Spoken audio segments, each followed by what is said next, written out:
Weather. It has been a year now since Hurricane Sandy, and of course, a lot of people are still fighting to get their lives back to normal.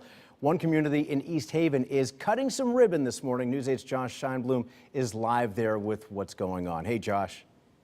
Good morning, Jeff. It's hard to imagine on a beautiful morning like this, but when Hurricane Sandy came through and Hurricane Irene, one community here in particular, right along East Haven, was very devastated. The entire road where I'm standing right now is entirely ripped off that land. There was some serious erosion, and now today there is going to be announced a major step forward in that process. That major step I'm actually standing on here. It's full of rocks and sand and is actually a barrier that's helping separate the Victoria Beach condominium complex from the ocean. And this morning, we're very lucky to have here with us not only a resident, but also the president of the Homeowners Association here. His name is Pat Marquito. Now, Pat, it's a beautiful beach here today, but what did it look like during Irene and Sandy? After Irene and Sandy, after both storms, all of this earth was taken away.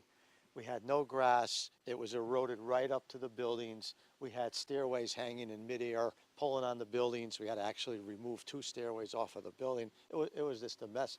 Luckily, nobody was hurt. That's the important thing.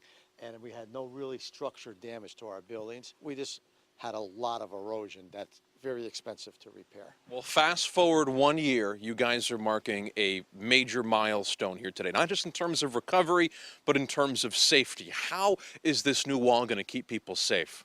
Well, now instead of a sand berm, which we used to have, which was devastated, we now have giant granite stones lined up on an angle. It's called an armored stone revetment, and it's meant to dissipate wave action when waves hit it. The water will penetrate through the cracks and spaces in the rocks.